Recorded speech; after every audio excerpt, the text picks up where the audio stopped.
Hello everyone and welcome to another episode of WedNESday with your host, GreenGimmick, Eddie G. And today we are taking a look at 3D WorldRunner, or the 3D Battles of WorldRunner. So now you can get a little look at the attraction mode here. 3D WorldRunner is an action game very reminiscent of Space Harrier, where we will be controlling a character running towards the screen, and we got to avoid obstacles. It is a platformer game, and it was developed in 1987, and was originally released in Japan by SquareSoft, of all people, being one of their earliest games. The US version would be developed in part, and well, not developed, but published in part, by Acclaim Entertainment. Also released in the US in 1987.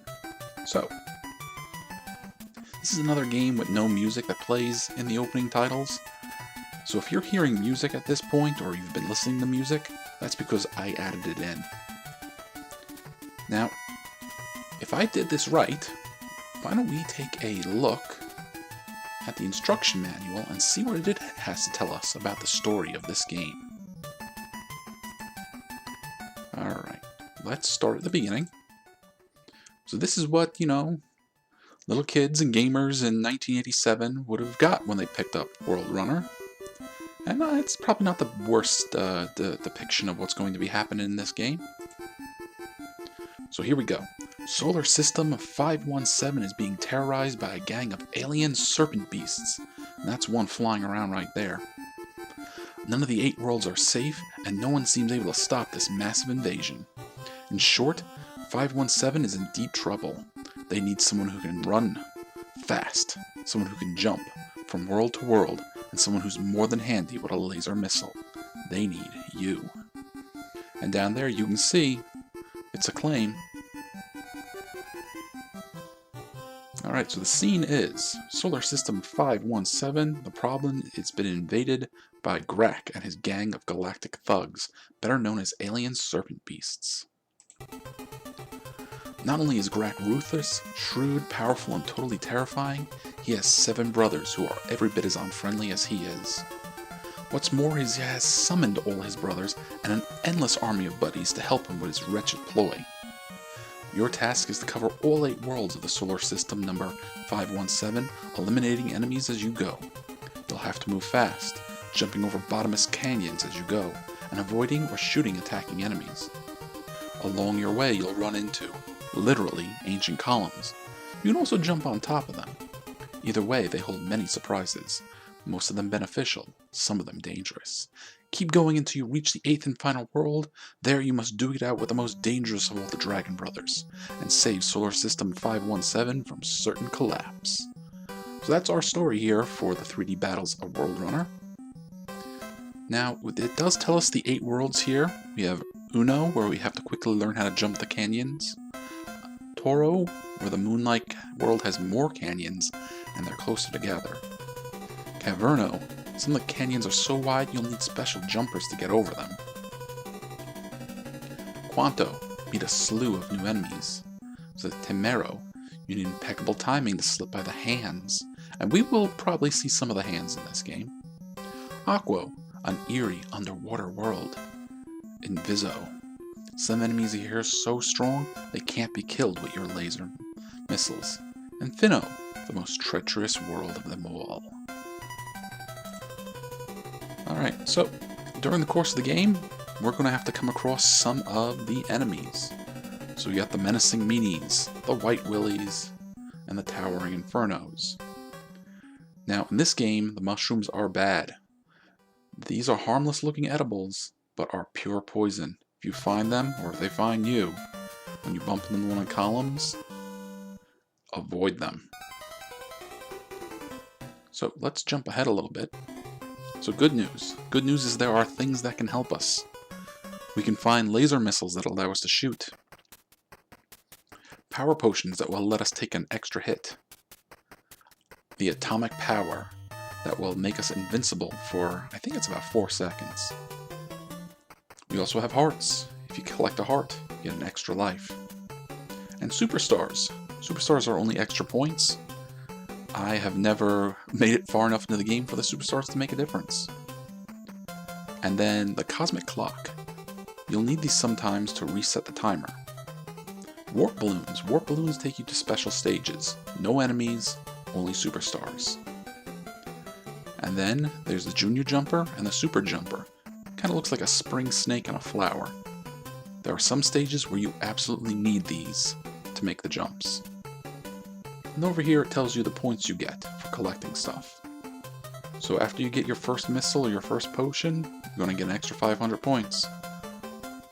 These are also the points you get for shooting down enemies. Alright, so let's check out the clues. Be sure to get at least one laser missile as soon as possible at the beginning of each life. All others are strictly for points. For wider canyons, you need a running start, or maybe even a jumper. Try to collect as many extra lives as possible. You can never have too many. And when you lose a game and want to start over from the beginning of the world you were destroyed in, follow these simple steps. Hold down the A button, press start. That's going to be important to us. So let's put down the instruction manual and let's start the game. Alright, so we kind of jump right into it.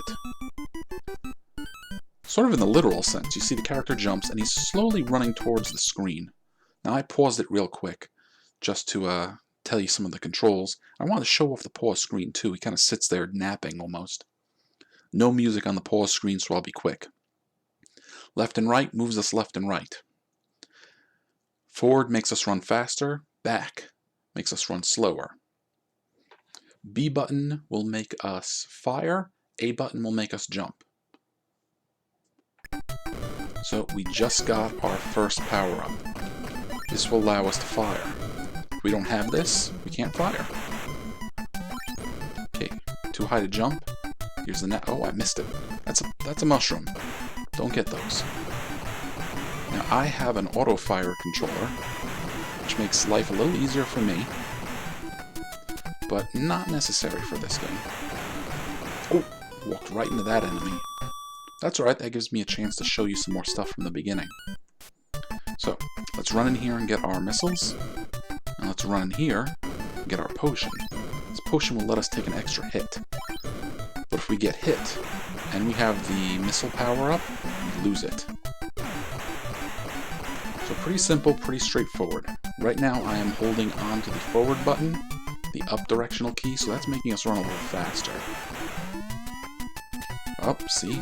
That one was a little closer, so I need to kind of hit the brakes. So, 3D WorldRunner is one of those games that I played when I was a kid, but I didn't own it. Oh, almost missed that jump. Okay, so our timer refilled, and we're on the second part of the world, and we can now start collecting stars. And there's a balloon. So time for the bonus stage. So bonus stages, completely empty except for bonuses. So there'll be stars, there might be 1-ups, and similar power-ups. Let's see, what do we got here? Another potion? Oh, I am missing those stars. Missed those stars too. And a heart, so there we go. We made up for that lost life. And now we're going back to World 1. So as I was saying, this is a game that I played as a kid, although I did not own it. That was pretty common back then. Either I was playing, games I rented from local stores, or, friends who were sharing our games. So if somebody had a game that the other one didn't own, we'd play it when we got together, or maybe even we'd lend them out. I did that every once in a while. So, I guess though, how do I feel about 3D WorldRunner now? Now, looking at it, it's a little bit like Space Harrier, if you ever got a chance to look at that. But from what I understand, that the people at Square weren't doing this to sort of ape on Space Harrier's success. More that they were experimenting with their new engine, I guess is a good way to describe it. More potion. But of course, if you make a game that looks like another game, you're going to get comparisons. there's our invincibility. It's not long.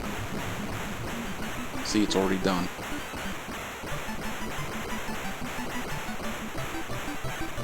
So, I've been preparing for this video, mostly by playing this game. Now, it's not an arcade game, as best I know. It was never in the arcade, and you played it, you paid quarters to play it, like Space Harrier was. But honestly, I kind of treat it like that. When I play this game, I don't really sit down and really put the time into it. I kind of treat it like an arcade game. You know, I put my 1 quarter in, and I want to see how far I can get. So, you know, I use up all my lives, and that's it. I'm done. I've had enough fun. And I gotta say, for as simple as this is, I do have a bit of fun playing it for those short periods of time. Like, I don't really see myself coming back and playing it over and over and over, but each time I was playing it and getting ready for this, I was enjoying myself. Even to the point where I was just playing it just to play it. Now, we are almost at the end of World 1, and there is our boss fight. Now, that's not Drac, or whatever his name was. That's one of his 7 brothers. And now this is where it really looks like Space Harrier, because we get to move around sort of in full 3D. Now we're in World 2, and things change up. We've already lost our missile and our potion bonus, but we got some new enemies. And already things are going to start changing. Mostly these jumps are going to get a lot harder for me, because there are more and more shorter distances to jump between them. And I don't think I've mentioned this, but you do get control over your jumps. So if I really hold down the A button, I go really high. But if I only kind of tap it, I take a much shorter jump. And there are going to be lots of times, especially here, where you kind of have to cut yourself off a little bit, or otherwise you're just going to completely miss your landing and fall into the next pit. So we're still on 2-1, so I'm, still going to struggle a little bit. And now we can see some of the enemies are actually coming after us. Okay, 2-2 should be a little easier, and there are the hands. Some of these hands actually follow you and try to block you. But you see, they don't hurt you, and you can't hurt them. Some of them you can just jump over, but some of them will jump up to block you.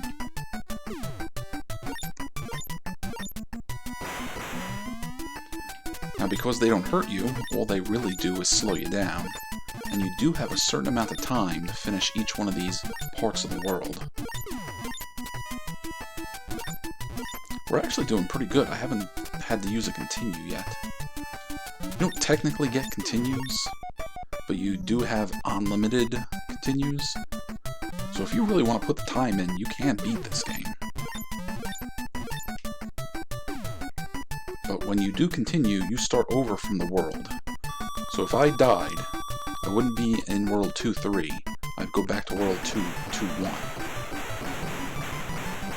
But that's a minor thing. As you can see, we get through these worlds pretty fast.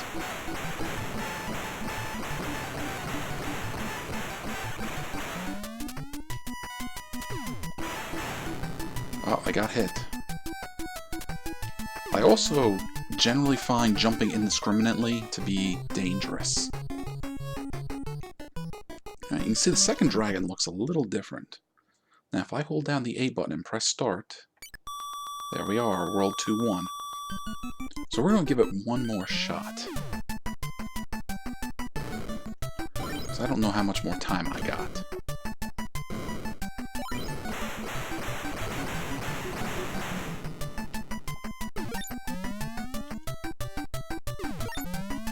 So yeah, 2-1 is the hard part for me, for stuff like that. But at the very least, I'd like to try to take on the boss of this world for you guys to see.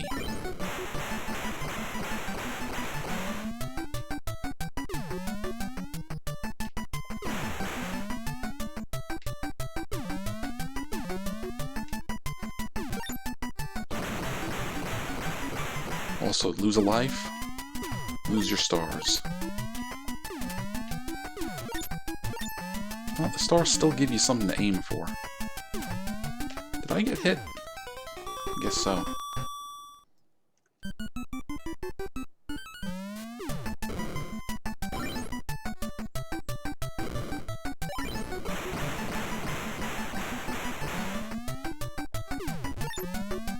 And the jumps get a little bit more difficult with each level. See, I got hit twice there. Because the enemies, you know, some of these enemies are now homing at you.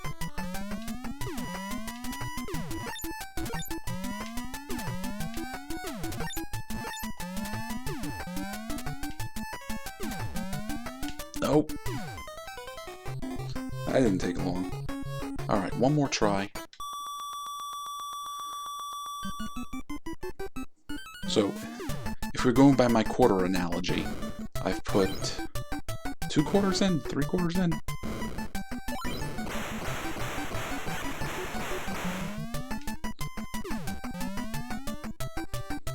And I think that's enough quarters for this game, and I completely undershot that one.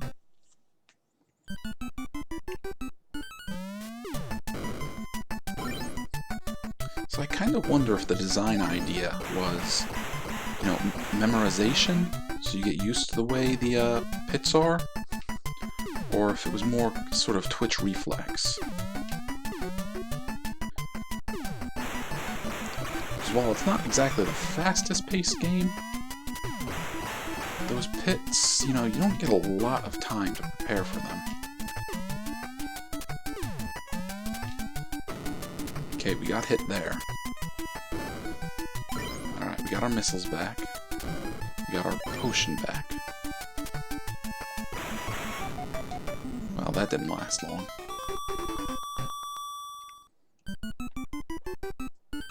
Alright, back to the start. Last life. Also our last quarter. I think I've put enough time into this game for this video. Because really, even though the scenery changes and the enemies change, this is, you know, this is essentially the game. And if you didn't like playing it, you know, after the first 5 or 10 minutes, you know, you might not like it after the next hour. But I've been enjoying, you know, taking a few minutes here and there. Okay, so that's it. That was 3D WorldRunner. I hope you enjoyed it, and we'll see each other in the next game. Take care.